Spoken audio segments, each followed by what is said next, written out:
Yan guys, good morning sa inyong lahat. So yan, yung mga dinamo natin nun guys, ang haba na naman.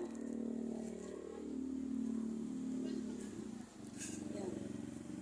Ito nyo guys, hanggang dun, mahaba na naman sila. Oh.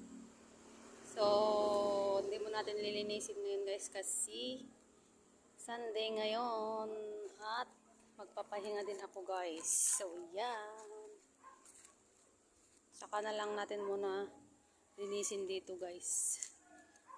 Palakihin ko muna ng konti pa para mas mabilis linisan. Ayan guys. Ayan tayo guys. Ito ang ulam ko. Karabasa na may bulaklak ng karabasa din. Tas ano siya ko tawag dito ay linagyan ko siya ng mackerel. Yan, yung sinahog ko. Ginasa ko lang siya guys. So mag-isa ko lang ngayon kakain. Dahil wala. So iyan. Kain tayo guys. Guys, ang lakas. Malakas din ang hangin guys dito sa amin. Last stress na pala ngayon guys. Ng hapon.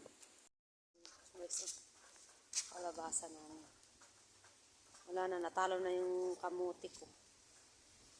Yan, hindi ko na makita yung kamote ko. Oh. Yan. Ayan, guys. Mahangin.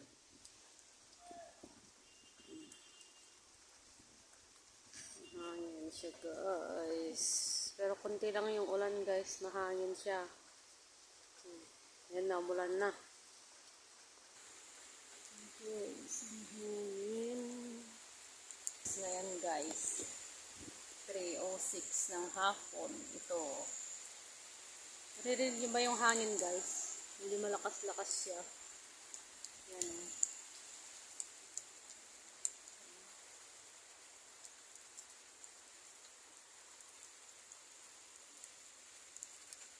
Mga saging ko guys. Oh, nagkasira-sira na yung dahon. Saging. Kasira na yung dahon niya. Guys, medyo malakas yung ulan, oh.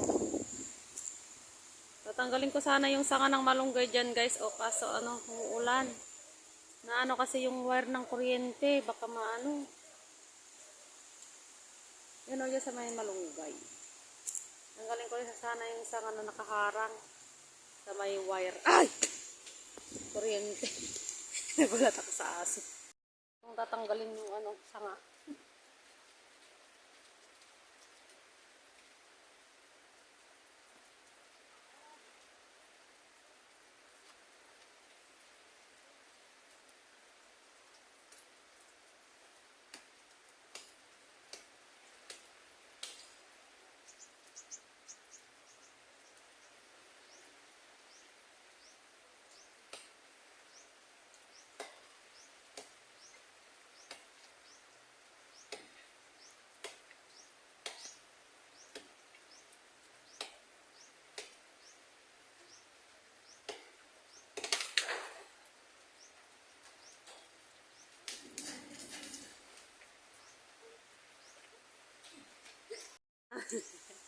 Akala ko maano yung wire. Buti na lang hindi. Saka ko na lang tatanggalin guys mamaya pag medyo huminto yung ulan.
Kayo hindi. Baabo. Basa. Maglalaban na naman ako guys. Isuyaw na naman.